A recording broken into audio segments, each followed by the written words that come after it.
까마귀의 기도. 들짐승과 우는 까마귀 새끼에게 먹을 것을 주시는도다. 저는 이번 설교를 한 편의 글을 인용하는 것으로 시작하고자 합니다.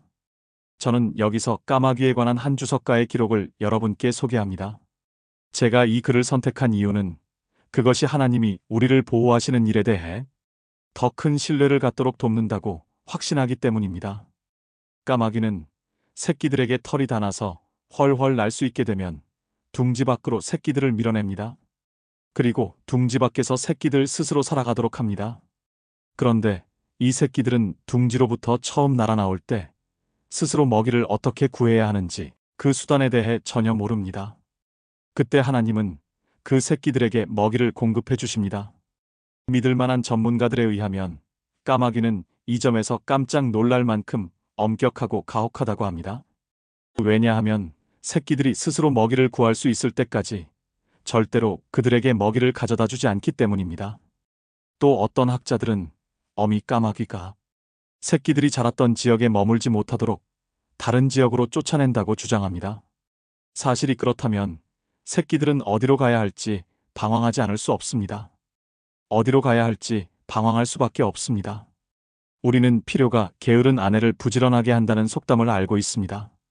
우리는 우리의 어린 자녀들도 똑같다라고 말할 수 있습니다. 어떤 부모들은 자기 자녀들을 대할 때 마치 까마귀가 새끼들을 둥지로부터 몰아내는 것처럼 자녀들이 자립하고 생활력을 갖출 때까지 집 밖으로 내모는 것이 관습처럼 되어 있습니다. 그런데 하나님은 본문에서 까마귀 새끼들이 먹을 것이 없어서 밖으로 내쫓기고 이리저리 방황하는 위기 속에 있을 때 누가 그들에게 먹을 것을 공급하는지에 대해 말씀하십니다. 어미 까마귀가 아니라 하나님이십니다. 어미 까마귀뿐만 아니라 새끼들에게 둥지 안에 있을 때뿐 아니라 둥지 밖에서 먹을 것을 찾아 이리저리 헤맬 때에도 먹을 것을 제공하신 분은 까마귀가 아닙니다. 솔로몬은 게으른 자를 개미에게 보냈고 자기 자신은 오소리, 사냥개, 거미로부터 교훈을 받았습니다.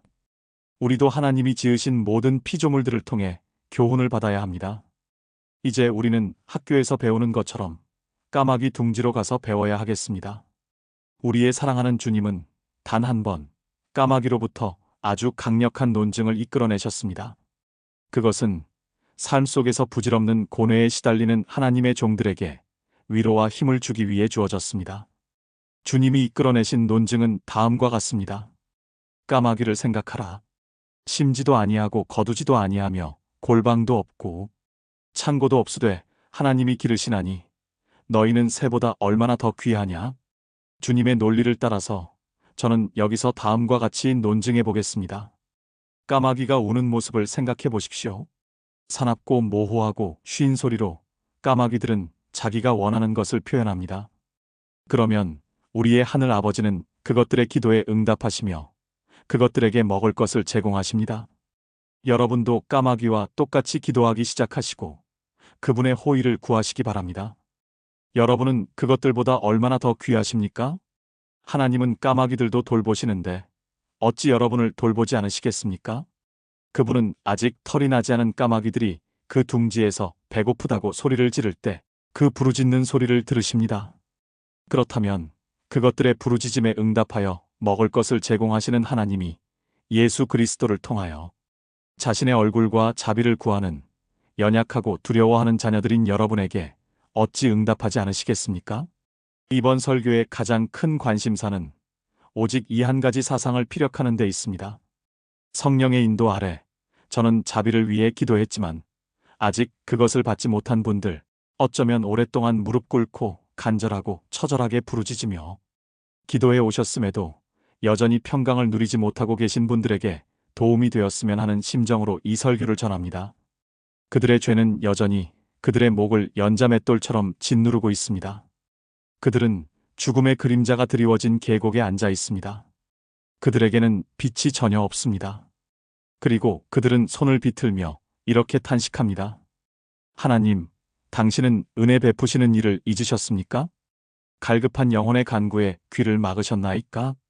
비천한 죄인의 부르짖음을 염두에 두지 않으시나이까? 고백자의 눈물이 땅에 떨어져도 당신은 더 이상 긍휼을 보이시지 않는군요. 사탄 역시 여러분에게 이렇게 말합니다. 사랑하는 친구여, 하나님은 결코 너의 간구를 들어주지 않을 것이다. 내가 죽을 때까지 부르짖도록 하실 것이며 너의 인생은 한숨과 눈물로 얼룩지고 결국엔 불못 속에 던져질 것이다. 저는 여러분께 조금이라도 위로와 용기를 드리고자 합니다. 저는 여러분이 십자가 앞에 나와 그것을 붙잡고 간절히 부르짖기를 바랍니다. 그리고 여러분의 영혼이 갈망하는 축복을 찾아낼 때까지 그 십자가의 그늘에서 떠나지 마시기를 권면합니다. 만일 성령 하나님이 저를 도와주신다면 저는 여러분이 에스더 여왕처럼 이렇게 스스로 다짐하시기를 원합니다. 나도 왕께 나아가리니 죽으면 죽으리이다. 나아가 당신이 내게 축복하지 아니하면 가게 하지 아니하겠나이다. 라는 야곱의 맹세가 여러분의 것이 되기를 바랍니다. 너희는 새보다 얼마나 더 귀하냐? 그 다음으로 우리가 여기서 다루어야 할 문제가 하나 있습니다. 하나님은 하찮은 까마귀 새끼들의 기도도 들으시는데 어찌하여 여러분의 기도를 듣지 아니하시겠느냐는 것입니다. 첫째로 제 기억으로 볼 때 그분은 어떤 의미에서 여러분이 단순히 울어대는 까마귀보다 훨씬 더 귀한 존재이기 때문에 여러분의 기도에 응답하신다고 생각합니다. 까마귀는 보잘것없고 불결한 새에 불과합니다. 당장 죽는다고 해도 그것을 슬퍼할 피조물은 없습니다. 만일 수천 마리의 까마귀가 내일 목이 비틀려 죽는다 해도 그것을 애절하게 슬퍼하고 고통스러워할 피조물이 우주 안에는 없다고 저는 생각합니다. 단순히 보잘것없는 새가 죽었을 뿐이고 그것이 전부입니다. 하나님은 있다가 없는, 곧 한순간 여기 있다가 그 순간이 지나면 존재조차 사라지는 보잘것없는 새의 기도는 들어주시면서 그 영속성이 그분 자신과 동등한 불멸의 영혼을 소유한 여러분의 기도는 들어주시지 않는다고 생각하십니까? 만일 그분이 사라져버릴 까마귀의 기도를 들으신다면 영원히 사라지지 않을 사람의 기도 역시 들어주실 것이라는 점을 여러분이 명심하시기 바랍니다. 더욱이 저는 까마귀들이 하나님의 형상으로 지음받았다는 말을 들어본 적이 없습니다. 하지만 비록 지금은 이처럼 오염되고 변질되고 타락했지만 태초에 하나님은 우리 사람들에 대해 이렇게 말씀하셨음을 기억합니다. 우리의 형상을 따라 우리가 사람을 만들자. 사람에게는 동물과 같은 하등 피조물들 속에서는 결코 발견될 수 없는 어떤 특징, 곧 아담의 가장 미천한 후손들 속에서도 발견할 수 있는 가장 고귀한 특징이 있습니다. 땅의 어떤 짐승들 속에서도 발견되지 않는 존엄성이 사람에게는 있습니다.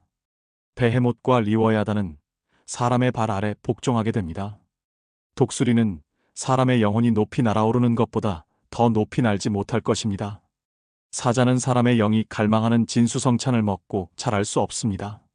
하나님은 까마귀와 같은 낮고 천한 피조물의 기도는 들으시고 그분 자신의 형상으로 지음받은 종족에 속하는 존재들인 여러분의 기도는 듣지 않으실 것이라고 생각하십니까? 또 항상 의로우신 그분에 대해 제발 그렇게 가혹하고 어리석은 생각은 하지 마십시오. 저는 여러분께 묻고 싶습니다. 자연 자체가 사람이 공중의 새보다 훨씬 더 각별한 보살핌을 받아야 할 존재라는 것을 가르쳐 주지 않습니까? 까마귀 새끼들의 울음소리를 들어보십시오. 여러분은 그것들이 어떻게 자라는지를 알고 있다면 그 새들이 그것들에게 먹을 것을 공급해 줄 만한 충분한 사랑을 어미에게서 느낄 수 있으실 것입니다. 그러나 여러분 가운데 누구도 새들을 도울 수는 없습니다. 그럼에도 맹수의 공격을 받아 고통을 겪고 있는 죽어가는 새끼를 구하기 위해 사랑의 날개로 품어주는 어미새는 믿을 수 있습니다. 만일 적막한 밤에 거리에서 아무도 돌보지 않는 상태에서 병으로 죽어가는 한 사람의 애처로운 울음소리를 들으셨다면 여러분은 그를 일으켜 세우고 도와주지 않으시겠습니까? 저는 여러분이 까마귀를 도울 수 있는 사람이라면 얼마든지 그렇게 하리라고 확신합니다. 여러분이 까마귀를 조금이라도 불쌍히 여기신다면 사람에 대해서는 참으로 더 그런 마음을 가지실 것입니다. 그렇다면 전지하신 하나님이 둥지에서 날지 못하는 새끼들을 돌보실 때 여러분 역시 그렇게 돌보실 것이라는 생각이 들지 않으십니까? 여러분의 마음은 그렇다라고 대답하실 것입니다. 그러므로 그것에 대한 올바른 추론을 해보시고 마음의 불신앙을 내려놓으십시오. 그러나 저는 여러분이 다음과 같이 말씀하시는 것을 듣습니다. 하지만 까마귀는 사람만큼 죄악된 존재가 아니죠. 그것이 부정한 새이기는 하지만 제가 도덕적으로 부패한 것만큼 더러운 존재는 아닙니다. 까마귀는 안식일을 범할 수 없고 욕설을 할 수 없고 간음죄를 범할 수 없습니다. 까마귀는 술주정꾼이 될 수도 없습니다. 까마귀는 제가 오염된 그런 악들로 더럽혀질 수 없습니다. 형제들이여, 저는 여러분이 얼마나 소망 없는 존재처럼 느끼는지 잘 알고 있습니다. 그러나 저는 그것이 사실이라고는 생각하지 않습니다. 지금 즉시 잠깐만 그것에 대해 생각해 보십시오. 이것이 무엇을 증명합니까? 물론 여러분은 죄를 범할 수 있는 피조물이고 그 결과 여러분은 까마귀와는 다른 지성적 영입니다. 여러분은 영적 세계에서 활동하는 피조물입니다. 여러분은 까마귀는 속할 수 없는 영들의 세계에 속해 있습니다. 까마귀는 영이 없기 때문에 죄를 범할 수 없습니다. 그러나 여러분은 지성적 행위자로서 여러분의 영이 그 고상한 부분에 속해 있습니다. 여러분은 생각만 해도 알게 되실 것입니다. 그것은 하나님의 자비의 귀를 울리는 까마귀의 울음소리와는 차원이 다릅니다. 그러기에 여러분의 기도가 지존자에게 무시당하고 경시당하는 일은 절대 없습니다. 하찮은 날개를 가진 벌레도 한여름 햇빛을 따라 날아다니고 봄의 미풍은 반나절 만에 생명을 깨우는 흐름, 가장 작은 티끌, 가장 부드러운 머리카락, 모두가 우리 하늘 아버지의 사랑을 느낍니다. 사실이 그렇다면 확실히 그분은 겸손한 자의 부르짖음을 존중하시고 그들의 기도를 절대로 거절하지 않으실 것입니다. 저는 이 시점에서 까마귀에 대한 하나님의 다루심이 죄인에게 얼마나 용기를 주는지 말하지 않고서는 그냥 넘어갈 수 없습니다. 옛날 한 작가는 다음과 같이 썼습니다. 그분은 새들 중에 높은 위치에 속하고 대장 노릇을 하는 매나 손골매를 언급하지 않습니다. 또 사람들을 아주 즐겁게 하는 부드러운 목소리의 나이팅게일이나 비슷한 고운 목소리를 가진 예쁜 새들도 언급하지 않습니다. 그분은 밉고 불결한 새, 곧 죽은 고기를 먹어치울 때 외에는 사람에게 좋은 평가를 받지 못하고 불쾌하게 여겨지는 쉰소리 내는 까마귀를 선택하십니다. 그렇다면 그토록 불결한 모습, 그토록 불쾌한 목소리를 가진 괴조, 대부분의 사람들에게는 아주 불쾌하고 또 어떤 사람들에게는 아주 불길한 피조물인 까마귀에게 먹을 것을 제공하시는 하나님의 섭리와 사랑이 얼마나 놀라운지 보십시오. 여름날 양식을 모아놓는 개미의 준비 속에도 하나님의 위대하신 섭리가 들어 있습니다. 그러나 양식을 준비하는 것 자체를 잊어버리거나 혹은 자신을 위해 양식을 준비하는데 게으른 까마귀를 위해 하나님께서 예비하시고 준비하신다는 것은 더 위대하신 섭리입니다. 우리는 주님이 까마귀들에 관해 그것들은 스스로 대비하지 않으면 망할 것이라고 말씀하신다고 생각할지 모릅니다. 그러나 그렇지 않습니다. 주 하나님은 자신의 손으로 행하시는 어떤 활동도 무시하지 않으십니다. 까마귀도 하나님으로부터 그 존재를 보장받습니다. 그러므로 까마귀는 그분으로 말미암아 먹을 것을 제공합니다. 순결하고 무해한 비둘기뿐만 아니라 불결한 까마귀도 하나님으로부터 먹을 것을 얻습니다.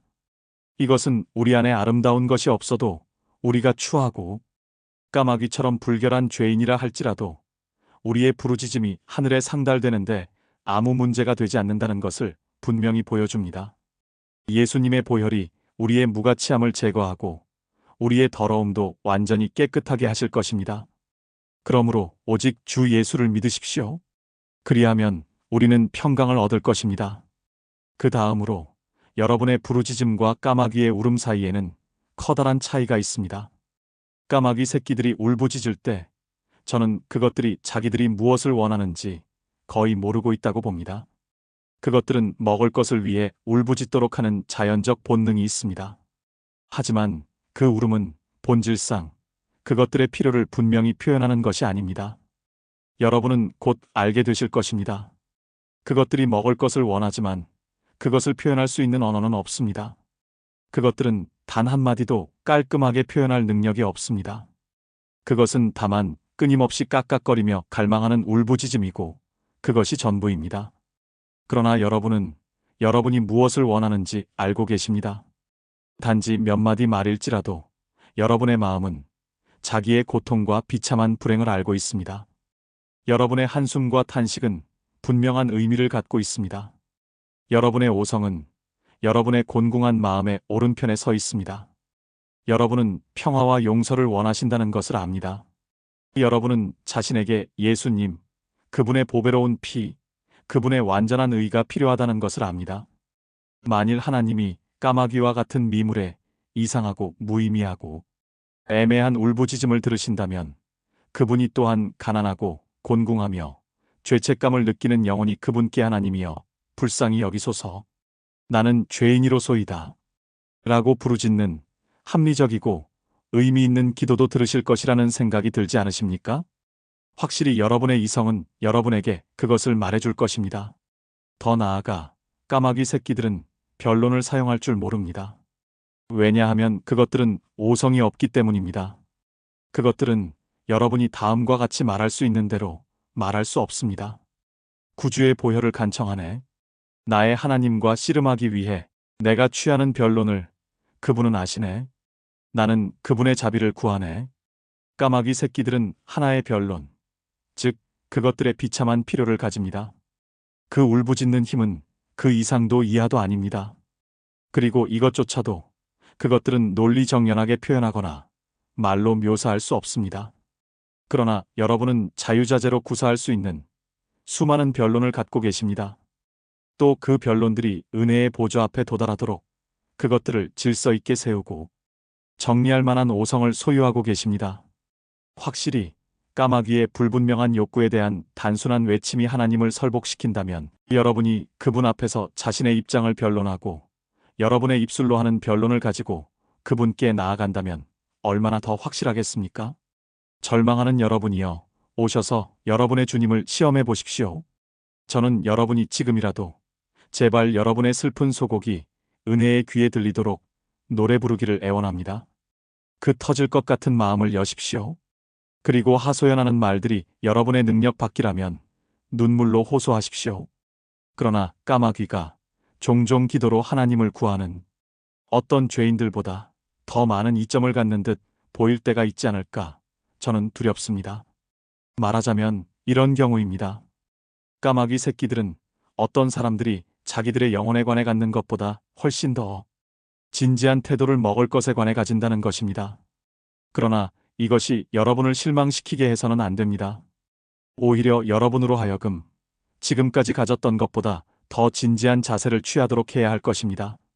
까마귀들은 먹을 것을 원할 때 그것이 주어질 때까지 울부짖는 것을 멈추지 않습니다. 배고픈 새끼 까마귀들은 입이 먹을 것으로 채워질 때까지 조용히 있지 않습니다. 마찬가지로 죄인들도 하나님의 자비로 그 마음이 채워질 때까지 열렬히 기도하는 것을 멈추지 않습니다. 저는 여러분이 아주 열렬하게 기도하시기를 원합니다. 천국은 침노를 당하나니 침노하는 자는 빼앗느니라. 옛날 한 청교도는 이렇게 말했습니다. 기도는 천국 문 앞에서 그 문을 열어젖히는 대포다. 여러분은 지존자를 설복하실 수 있을 것입니다. 여러분이 잠에 빠져 있는 동안에는 영광의 땅에 나아가지 못합니다. 공상적인 게으름뱅이는 지옥에서 잠이 깨어야 합니다. 만일 하나님이 여러분의 영혼이 구원의 필요성을 느끼게 하셨다면 깨어있고 살아있을 때 부르짖으십시오. 열심을 갖고 그렇게 하십시오. 큰 소리로 부르짖으십시오. 여러분이 그분을 설복하는데 이 모든 것이 필요하다는 뜻은 아닙니다. 그러나 이렇게 한다면 비록 그분이 까마귀의 울부짖음처럼 여러분의 부르짖음을 들으신다 해도 그분이 여러분의 소리를 들으시는 일은 참으로 더 확실한 일이 될 것입니다. 이것을 얻으려면 폭풍으로 도시를 취해야 할 때가 있습니다. 여러분은 깃털 침대를 타고 천국까지 날아오를 수는 없습니다. 여러분은 순례 여행을 떠나야 합니다. 여러분의 기도의 주제는 먹을 것을 구하는 까마귀의 울부짖음보다 하나님의 귀에 더 적합하다는 것을 명심하십시오. 까마귀 새끼들이 울부짖는 이유는 오직 먹을 것 때문입니다. 작은 고깃 덩어리를 그것들에게 주어 보십시오. 그러면 그 울부짖음은 끝납니다. 여러분의 부르짖음은 하나님의 귀를 더욱 즐겁게 할 것입니다. 왜냐하면 여러분은 그분의 사랑하시는 아들의 피를 통해 용서를 구하는 기도를 드리기 때문입니다. 자연적 선물보다는 영적 선물을 주는 것이 훨씬 더 고귀합니다. 은혜의 물줄기는 위에 있는 샘으로부터 흘러나옵니다. 저는 그분이 너무 은혜로우시기 때문에 까마귀 새끼들의 입속에 먹을 것을 떨어뜨리신다 해서 그분의 명예가 떨어진다고 보지 않습니다. 그러나 그분이 사람의 아들들에게 평화와 용서와 화해를 베푸시는 사역은 그보다 훨씬 더 큰 위험이 있습니다. 영원한 사랑은 세계의 기초가 세워지기 전부터 은혜의 방법으로 주어졌고, 무한한 지혜는 하나님의 계획을 수행하기 위해 무한한 능력으로 사용됩니다. 확실히 주님은 사람의 아들들을 구원하시는 일에 큰 기쁨을 갖고 계시는 것이 틀림없습니다. 만일 하나님이 땅의 짐승들에게 주시기를 기뻐하신다면 그분이 그분 자신의 자녀들에게 주시는 것은 더 기뻐하시지 않겠습니까? 저는 여러분이 기르는 소에게 단순히 꼴을 주거나 닭장문에서 닭들에게 간신히 먹이를 뿌려주는 것보다 여러분 자신의 자녀들을 가르치는 일에 더 큰 마음을 쓰신다고 생각합니다. 왜냐하면 자녀를 양육하는 것은 가축을 기르는 것보다 여러분의 힘을 더욱 절실히 요청하고 여러분의 내적 자아를 드러내는 훨씬 더 고귀한 일이기 때문입니다. 여기에 추측의 여지는 없습니다. 성경에는 이렇게 기록되어 있습니다. 주께서는 인애를 기뻐하시나이다. 하나님은 자기의 능력을 사용하실 때 슬퍼하지 않으십니다. 왜냐하면 그분은 행복하신 하나님이기 때문입니다. 그러나 만일 다른 순간보다 어떤 순간에 더 큰 행복을 느끼는 일이 무한하신 하나님께 일어난다면 그 순간은 바로 그분이 예수님의 보배로운 피를 통해 죄인을 품으시는 순간일 것입니다. 아, 죄인들이여. 여러분이 하나님께 부르짖을 때 여러분은 그분께 그분이 가장 사랑하시는 일을 하실 수 있도록 기회를 드리는 것입니다. 왜냐하면 그분은 용서하시는 것, 자기의 에브라임을 가슴에 품으시는 것, 집 나갔다 돌아온 방탕한 아들에게 이렇게 말씀하시는 것을 즐거워하시기 때문입니다. 이 내 아들은 죽었다가 다시 살아났으며 내가 잃었다가 다시 얻었노라. 이것은 살진 송아지를 기르거나 일천의 들판에서 가축을 기르는 것보다 아버지의 마음에 더 흡족한 일입니다. 사랑하는 형제들이여, 여러분은 까마귀들에게 단순한 음식 선물을 주시는 것보다 훨씬 더 하나님을 영화롭게 할 일을 구하고 계십니다. 그러므로 저는 여기에 저의 논증의 망치로 여러분의 불신앙을 산산조각 내는 아주 강력한 타격이 있다고 생각합니다. 참된 보혜사이신 성령 하나님이 여러분 속에 강력하게 역사하시기를 바랍니다.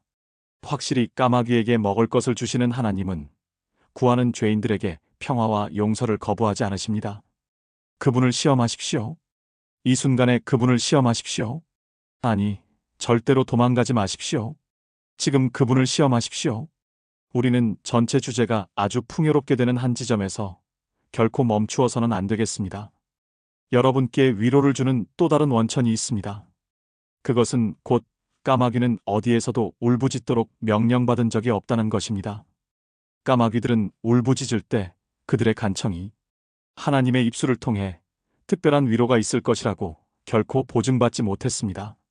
하지만 여러분은 기도를 통해 하나님의 보좌에 접근하도록 하나님이 선포하신 특별한 권고로부터 유래된 보증을 갖고 있습니다. 만일 어떤 부자가 초대받지 못한 사람들도 들어오도록 자기 집의 대문을 열었다면 확실히 그는 초대받은 사람들에 대해서는 더 큰 환대를 베풀었을 것입니다. 까마귀들은 초대받지 못한 손님들이지만 그렇다고 해서 빈손으로 쫓겨나지 않습니다. 여러분은 초대받은 손님으로서 나아옵니다. 그런데 어떻게 여러분이 거부당할 수 있겠습니까? 여러분은 자신이 초대받지 않았다고 생각하십니까? 그렇다면 다음 말씀들을 참조하십시오. 누구든지 주의 이름을 부르는 자는 구원을 받으리라. 환난 날에 나를 부르라. 내가 너를 건지리니 내가 나를 영화롭게 하리로다. 너희는 온 천하에 다니며 만민에게 복음을 전파하라. 믿고 세례를 받는 사람은 구원을 얻을 것이요 믿지 않는 사람은 정죄를 받으리라. 주 예수를 믿으라. 그리하면 너와 내 집이 구원을 받으리라. 너희가 회개하여 각각 예수 그리스도의 이름으로 세례를 받고 죄 사함을 받으라. 이 말씀들은 특성상 어떤 제한 없이 주어진 권면들입니다. 그것들은 자유롭게 여러분을 초대합니다. 아니, 그것들은 여러분에게 어서 오라고 애원합니다. 이렇게 초대해놓고 하나님이 여러분을 퇴짜 놓으신다고 생각할 수 있습니까? 창문은 열려 있고 까마귀는 날아들어갑니다. 은혜의 하나님은 그것을 쫓아내지 않으십니다.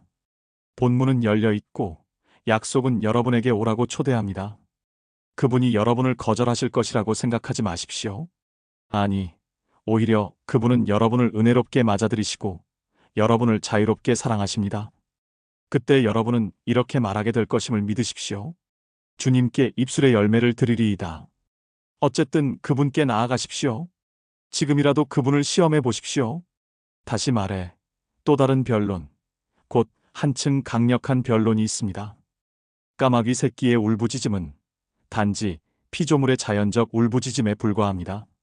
하지만 여러분의 부르짖음은, 그것이 진실하다면 여러분의 마음속에 주어진 은혜의 사역의 결과입니다.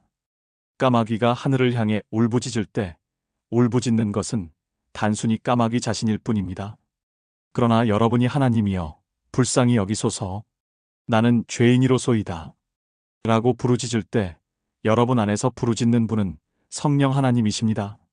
하나님이 여러분에게 신령과 진정으로 더 깊은 교통과 소통을 갖도록 하시기 위해 부르짖도록 주신 것은 새 마음입니다.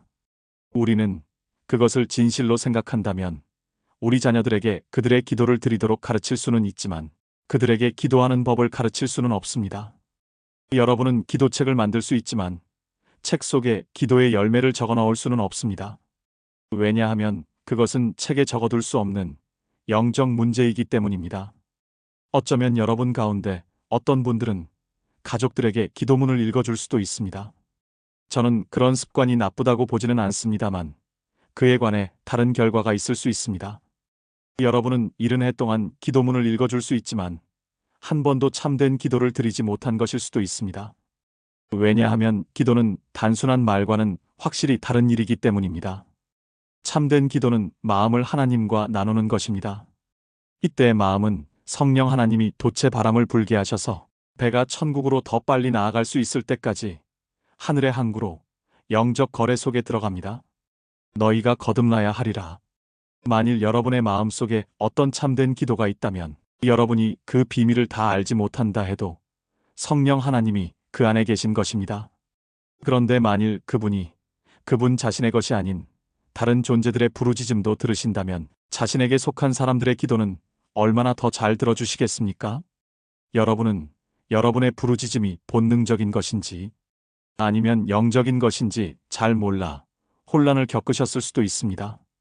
이것은 아주 중요한 문제로 보입니다. 아니, 의심할 여지 없이 중요한 문제입니다. 그러나 여러분의 부르짖음이 어떠하든 상관없이 그것은 여전히 주님을 구하는 것입니다. 물론 여러분은 본능적인 부르짖음은 하나님이 들으시지 않는다라고 생각하실 수 있습니다. 그러나 그것이 사실인지 증명해 보십시오. 언젠가 극단적으로 칼빈주의를 견지하는 교회에서 예배를 드릴 때 저는 이 주제에 관해 잠시 말한 것이 기억납니다. 그때 저는 그들에게 기도하는 사람이 되라라고 설교했습니다. 참된 회개를 하기 전이었지만 저는 일반 은총을 위해 기도했고 하나님이 내 기도를 들어주셨다고 말했습니다. 이것은 그 교회 주일학교의 신실한 아이들에게는 납득되지 않는 이야기였습니다. 그 후 그들은 제 주변에 몰려들어 공개적으로 질문했습니다. 그러나 그것은 사실상 그들의 본성과 습관에 따라 저를 곤란하게 하려는 말에 불과했습니다. 그들이 벌들처럼 나를 애워쌌으나 벌들처럼 그들은 나를 애워쌌습니다.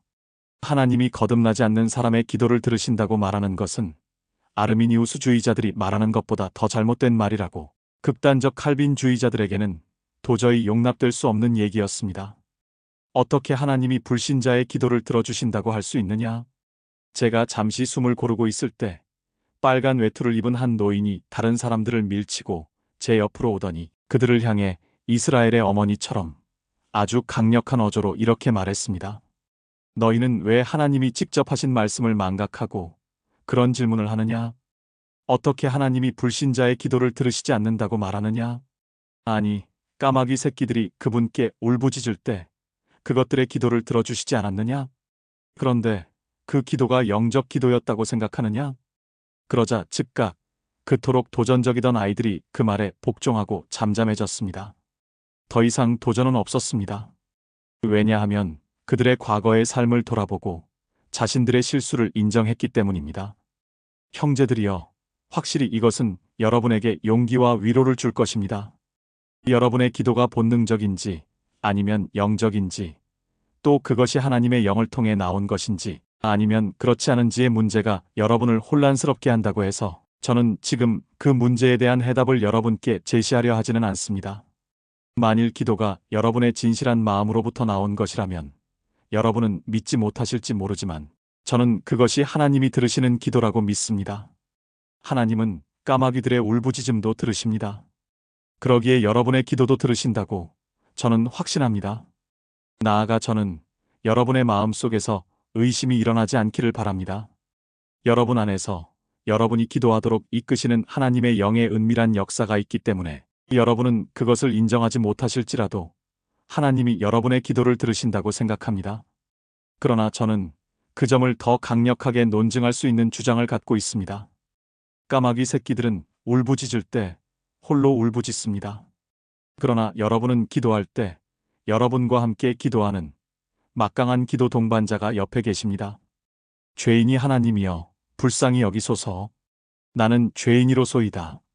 라고 부르짖는 기도를 들어보십시오. 들어보십시오. 여러분은 그의 기도에서 그것을 능가하는 다른 기도를 들어본 적이 있으십니까? 아마 없으실 것입니다. 여러분은 귀가 둔하고 막혀 있기 때문에 듣지 못하셨을 수 있습니다. 그러나 하나님은 들으십니다. 그리고 기도가 드려지는 그 순간 그의 기도보다 훨씬 더 크고 부드러운 음성으로 훨씬 더 강력하게 아버지여 나의 보배로운 피로 말미암아 그를 용서하소서 하는 간구가 하늘에 상달됩니다. 죄인의 속삭임에 동반된 그 기도의 메아리는 천둥 소리보다 더 웅장합니다.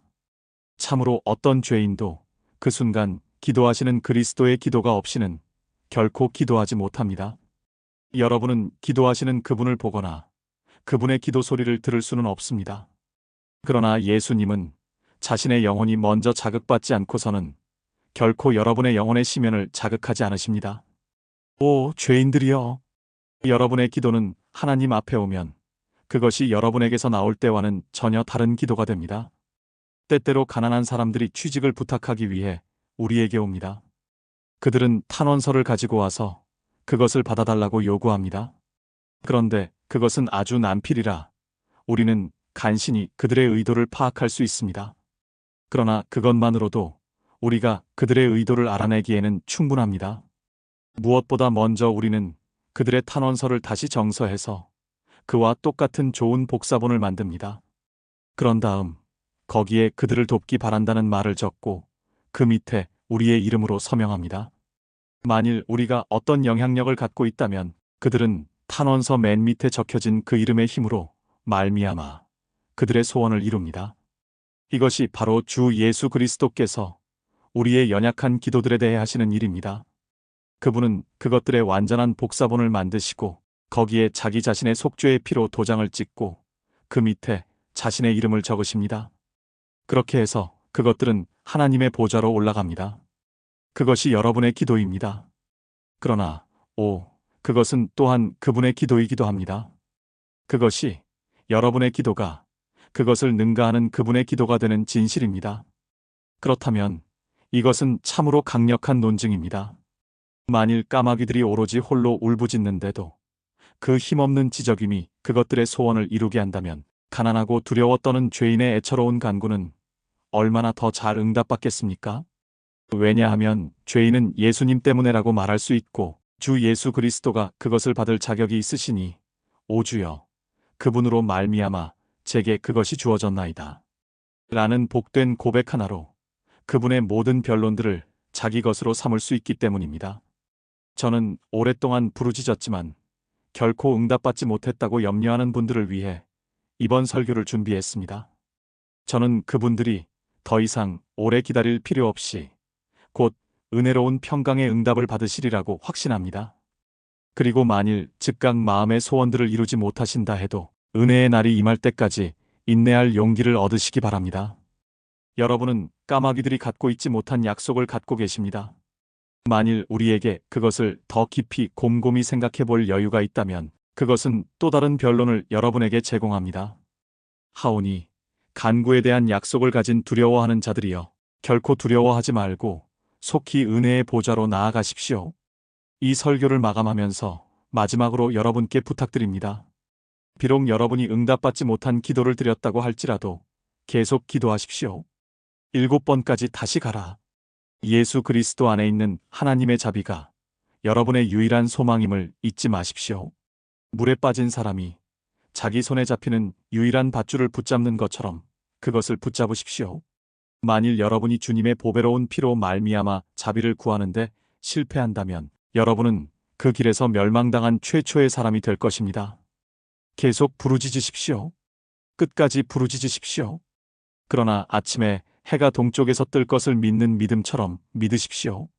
존 라일랜드의 아내 베티는 오랜 세월 그리스도인으로 살았지만 임종 직전 마음속에는 큰 고민거리가 있었습니다. 그녀의 남편은 색다르지만 지혜롭게 그녀에게 물었습니다. 사랑하는 베티, 무엇이 당신을 괴롭히오? 오, 존. 저는 지금 죽어가고 있고 아무 소망이 없어요. 하지만 사랑하는 아내여, 당신은 지금 어디로 가고 있죠? 지옥으로 갈 것 같아요. 이것이 그녀의 대답이었습니다. 그러자 자신의 깊은 슬픔을 숨기고 평상시와 같이 유머러스하게 못을 머리에 박는 강한 충격을 주겠다는 의도로 그는 그녀가 의심할 틈을 주지 않고 물었습니다. 만일 당신이 지옥에 간다면 거기서 무엇을 하겠소, 베티? 이에 이 착한 여인은 대답할 수가 없었습니다. 그러자 그는 계속해서 이렇게 물었습니다. 거기에 있을 때 당신은 기도하고 있을 거라고 생각하지 않소? 오, 존. 맞아요. 나는 어디서든 기도했죠. 거기서도 기도할 수밖에 없을 거예요. 그래요, 여보.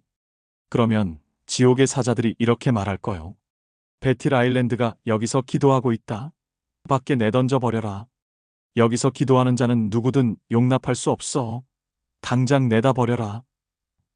이 우스운 이야기는 그녀의 영혼에 빛을 던져 주었습니다.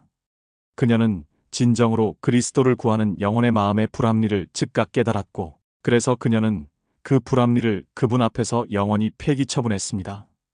영혼들이여, 계속 부르짖으십시오. 계속 부르짖으십시오. 어린 아기는 우는 동안은 살아 있습니다. 그리고 여러분도 은혜의 보좌에 나아가 있는 동안은 소망이 있습니다. 그러나 기도할 때 또한 들으십시오. 그리고 그때 될 것을 믿으십시오.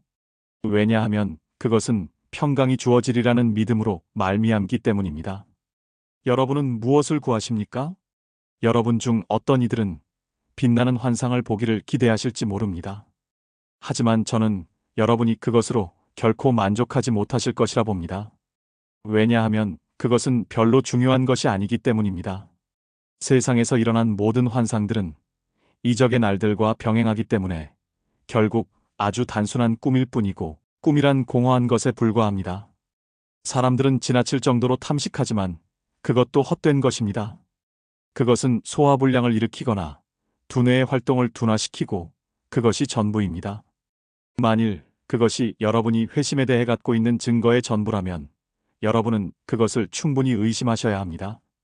저는 여러분이 그것으로 만족하지 않도록 기도합니다. 그것은 여러분의 영원한 소망을 세우는데 아무 소용없는 잡동사니입니다. 어쩌면 여러분은 아주 특별한 감정, 단순한 전기적 충격과 같은 것이 아니라 아주 희한하고 특수한 체험을 맛보는 것을 기대하실지도 모릅니다. 저를 믿고 여러분은 그렇게 독특한 감정을 체험하려고 애쓰지 마십시오. 어떤 사람들이 회심과 관련해 말하는 특수한 감정들은 그들에게 유익할 수도 있고 유익하지 않을 수도 있습니다. 하지만 저는 그것들이 실제로는 회심에 필수적이냐 하는 것과는 아무 상관이 없다고 확신합니다. 이제 저는 여러분께 2가지 질문을 드리겠습니다. 여러분은 여러분 자신을 죄인이라고 생각하십니까? 물론 예라고 대답하시겠지요. 그러나 여러분은 죄라는 말의 의미를 어떻게 생각하십니까? 하나님의 법을 어긴 자라는 의미에서, 또는 하나님의 다스림에 반항한 쓸모없는 범죄자라는 의미에서 그렇게 생각하십니까? 어쨌든 여러분은 여러분의 마음속에 하나님의 모든 계명을 어긴 것과 그래서 마땅히 그에 따른 형벌을 받아야 한다는 점에서 그렇게 생각하십니까?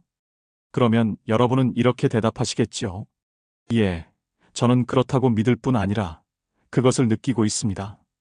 그것은 날마다 저를 내리누르는 무거운 짐입니다. 그런데 여러분은 그 이상의 사실을 믿으십니까?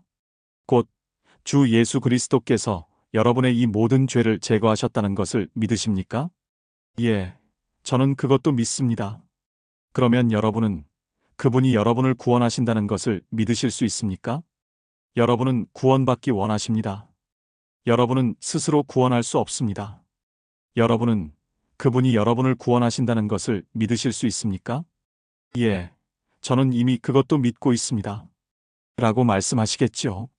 그런데 사랑하는 형제들이여, 만일 여러분이 진실로 예수님을 믿으신다면 여러분이 구원받는 것은 확실합니다. 왜냐하면 여러분은 우리 가운데 누구든지 지속적으로 구원에 대한 유일한 증거를 갖고 있기 때문입니다. 그 이후에는 거룩과 성령의 은혜들과 같은 다른 증거들이 있습니다.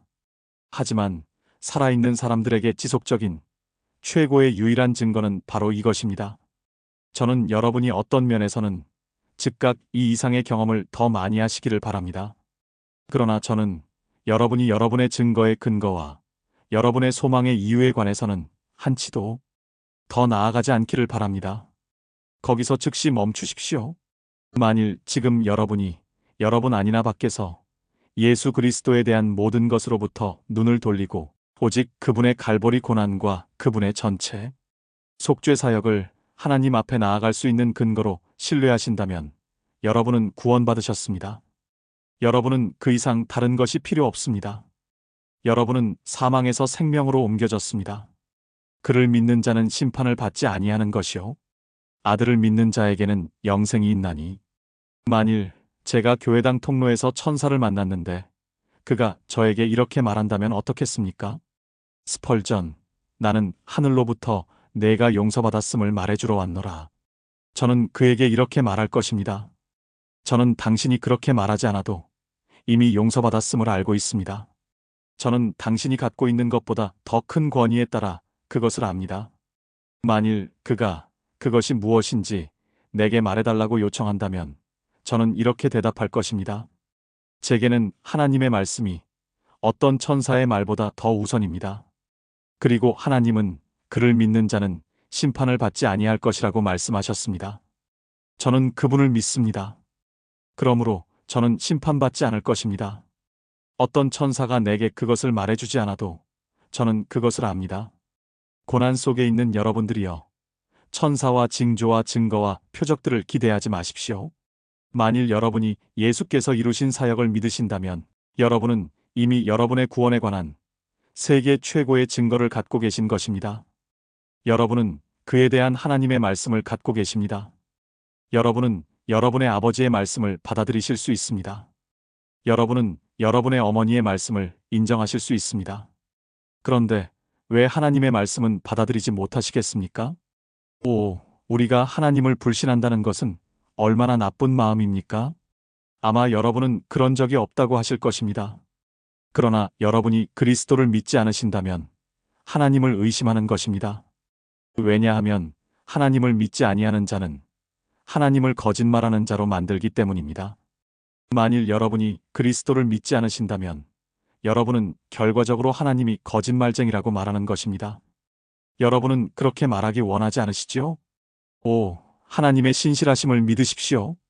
하나님의 영이 여러분에게 아버지의 자비와 아들의 피의 권세와 성령의 인도하심이 죄인들을 하나님께로 이끈다는 것을 믿도록 역사하시기를 바랍니다. 오셔서 여러분에게 필요한 모든 것을 예수 안에서 보도록 은혜로 말미암아 인도받을 수 있도록 함께 기도합시다.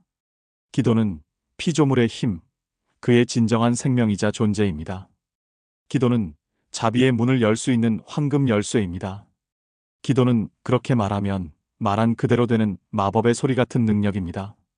기도는 전능자의 근육을 움직이게 하는 가느다란 힘줄입니다. 그런즉 기도하십시오. 피조물이여, 그대의 소원은 참으로 많고 큽니다. 그대의 마음과 그대의 양심과 그리고 그대의 존재와 그대의 필요가 그대에게 기도하라고 명령합니다. 기도는 모든 염려의 치료제, 모든 고통의 만병통치약입니다.